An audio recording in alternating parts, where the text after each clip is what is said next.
There are conversations you forget in 5 minutes.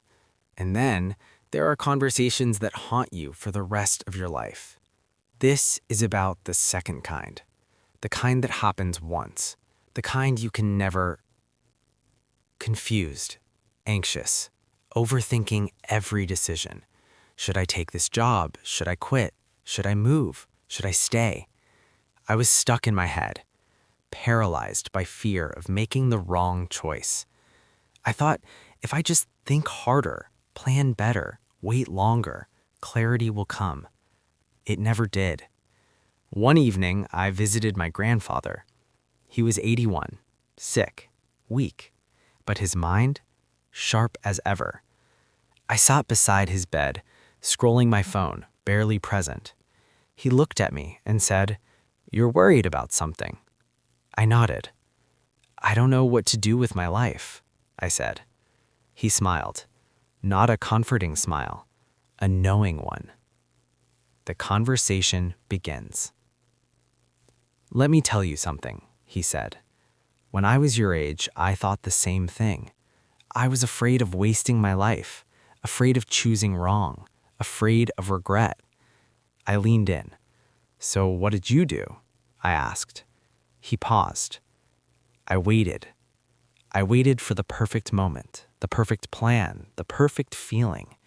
I told myself, when I'm ready, I'll start. When I'm sure, I'll move. When I'm confident, I'll act.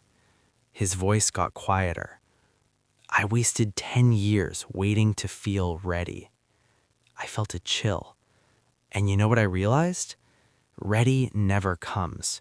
You don't feel ready before you do something hard. You feel ready after. He looked me straight in the eyes. The feeling you're waiting for? It doesn't exist. Confidence isn't the starting point. It's the reward. I sat in silence. He continued, "You think you're protecting yourself by overthinking. You think you're being smart, careful, responsible. But you're not.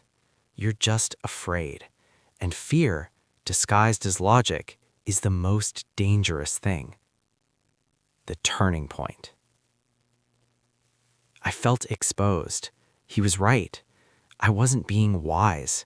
I was being a coward, hiding behind, "I need more time," hiding behind, "I need to be sure."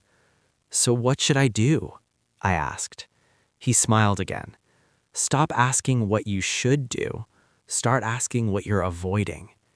That hit different. Because most of the time, he said, the thing you're avoiding, that's exactly what you need to do. The uncomfortable conversation, the risky decision, the thing that makes your heart race. That's your answer. He took a breath. "I'm 81 years old, and I'm about to die. And you know what I regret? Not the things I did and failed at. I regret the things I never tried, the businesses I didn't start, the risks I didn't take, the person I didn't become because I was too busy being afraid." Tears filled my eyes. "Don't be like me," he whispered. "Don't wait for permission. Don't wait for proof. Don't wait to feel ready. Because one day, you'll be lying here, and you'll realize the time you wasted waiting was the time you had to live." He died 3 days later. That conversation, it became the most important 10 minutes of my life. I stopped waiting. I stopped overthinking. I stopped looking for signs, for clarity, for the perfect moment. I started moving. Not because I felt ready, but because I finally understood. Action creates clarity, not the other way around.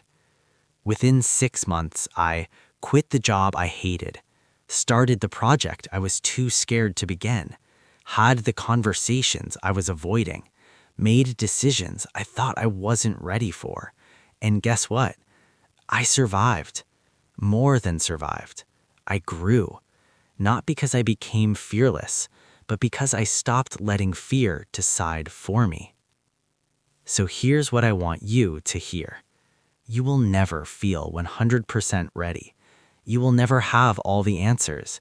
You will never eliminate all risk. And that's okay, because life isn't about waiting for certainty. It's about moving despite uncertainty. Your grandfather, your mentor, your future self, they're all saying the same thing. Stop waiting. Start now. Not tomorrow, not when you're ready. Now. Because the conversation you're avoiding, the decision you're delaying, the life you're putting off, one day it'll be too late. Don't let that day come. He taught me that in his last days. I'm teaching you now. What you do with it is up to you.